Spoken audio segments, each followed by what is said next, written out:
Hey guys, Jack here, back for a layout update video. I know it has been a very long time since I've done a layout update.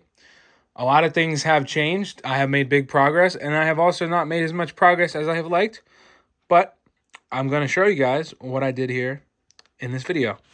So, firstly, you guys remember this section here to layout.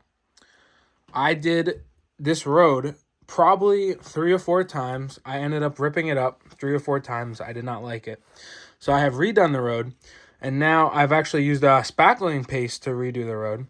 So it actually looks, in my opinion, much better than it did before. So I am in the progress here of redoing this road here, and I will be painting it this gray color. And then I'll be putting road lines on it with the Milwaukee paint marker. So that's what we got going on this section of the layout. I have the throttle pocket hung up, which I'm not sure if I had up in the last video or not, but the throttle pocket's hung up. I have started adding some more greenery here. I'll come in close here for you if I can get it to focus. I have started adding some more greenery here along the layout by the switches, just to hide some of the brown foam and give it a little bit more life. As we make our way down the layout here, oh, the focus.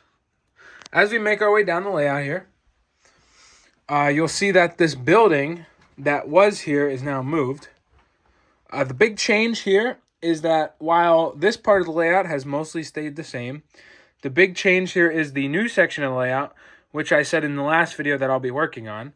So that is the big change here. And as you can see, this is the new section of the layout. Now all working, wired up, and ready to go. The only thing is that I have to redo this piece of track here. I'll explain in a minute. But let me explain here, guys, what we have going on. So previously, if you remember, the layout kind of stopped right about here.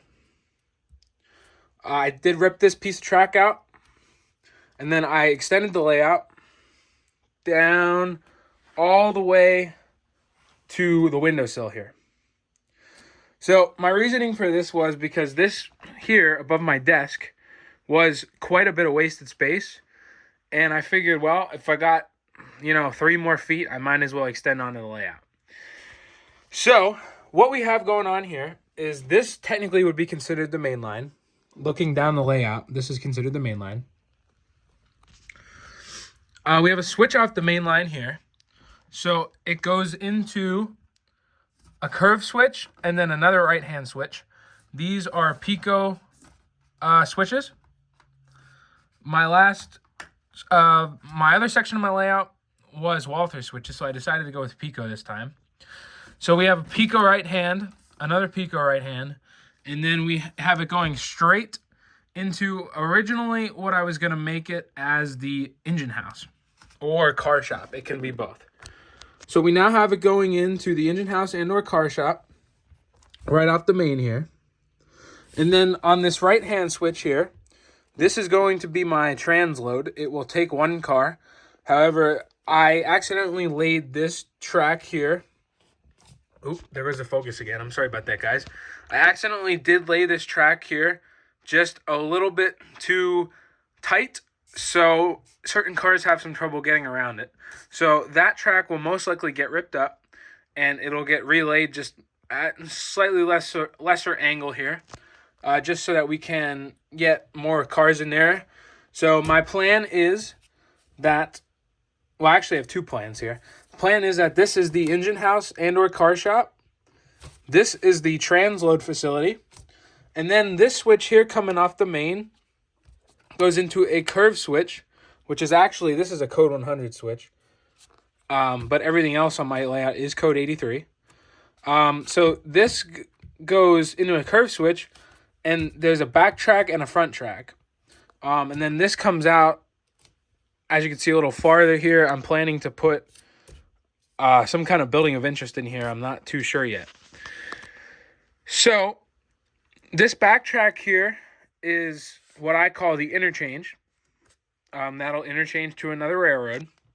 And then this front track here, this is pretty sharp, but it's not as sharp as over here. This is going to be an industry. And let me bring a view. Let me bring a view here. I'll explain what's going on in a minute. So, as you can see here, guys, the building that was to the left of the layout is now all the way over here. I'm just trying it out here. I'm not 100% sure if I'm actually going to move it or not. But my original thinking about moving it here was that it's kind of more out of the way. If you stand back, you know, putting it right here is kind of in the way. But if you move it over here, it's kind of more out of the way. You know, you're not really in the way of the rest of this scene. You know what I mean? Because this building is so tall. So I moved it over here just to see if I'd like it. I do like it above the monitor. It's actually a pretty nice spot for it. So this front track here is going to go into some sort of industry, whether it's this one or another one. And then the back track here is going to be what I call my interchange, which is simply just going to run off into the back, and cars will be put on there to be swapped back and forth on the industries. So outbounds can go there and inbounds can go there when I'm done shifting my industries for the day. So that's a long track. I can probably get about 5 or 6 60-foot high cubes on that track. So that works out great. And I'll just show you here, guys, the angle coming off the main is actually pretty nice. To go all the way to the back and then come here in the front. There's a little bit of an S-curve here, which is pretty tight, but it is negotiable, especially with the shorty 2-bay sand cars, which is another reason why I took this here and moved it over here. Because this track in the front here is perfect for those 2-bay sand cars to shift. And there's more room out the back here than there is here. This actually goes past the building depending on where I move this. So for now, this is going to live here, and I'm not 100% sure what I'm going to do with it yet. So the extension itself is almost 4 feet. I believe it's 3 feet, 3'5" from the window to the wall. And then this is about 1.5 feet from the start of this board to the wall.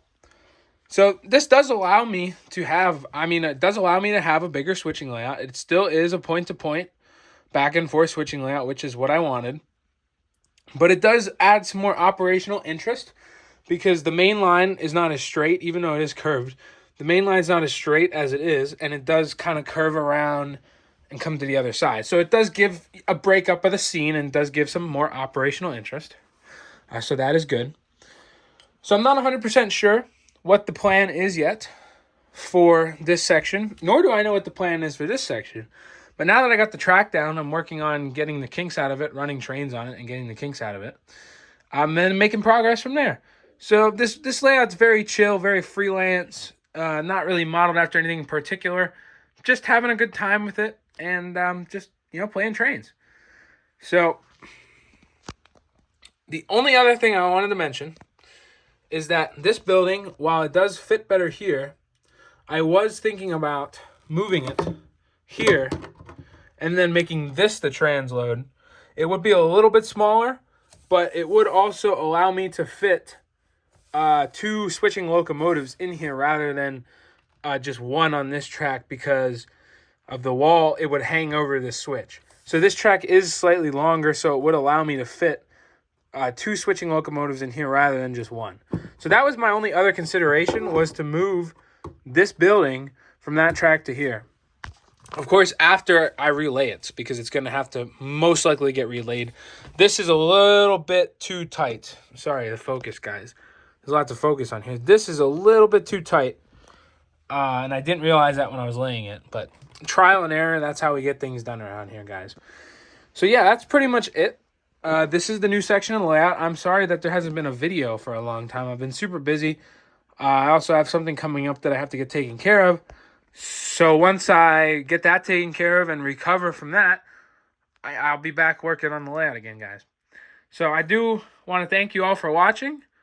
Also, I want to thank you guys for the amount of views and comments and likes that the first layout update video gave. I honestly didn't think that it would blow up as much as it did. Not that it blew up a ton, but there's over 1,000 views on it, which is great for my channel. So I do really want to appreciate you guys for all of your likes, views, and comments. You guys left some wonderful comments for me to take into consideration when I continue building my layout. And I'd love to hear what you guys have to say about what I got going on here, and we'll be in touch. So that's all I have for today. I know I did mention about showing you guys the locomotive. Fortunately, I do have the layout powered off right now, so I cannot do that. But I will likely make a video in the future once I get my other locomotive and a couple cars that I want to get, and I'll do a little running session back and forth with it. Nothing crazy, just a little video on YouTube to show you guys the locomotive. I figured that was probably best left to put in a different video. So anyways, guys, thank you all for watching. I really appreciate it. Stay tuned for another layout update. And thank you guys all for your patronism and your comments. I really love reading your comments and replying to them. They've given me some great ideas. And I'm excited to see where this layout, what's the word? Messing up here. Oh my God. I'm excited to see where this layout's going to go. So that's all. Thank you for watching. Bye now.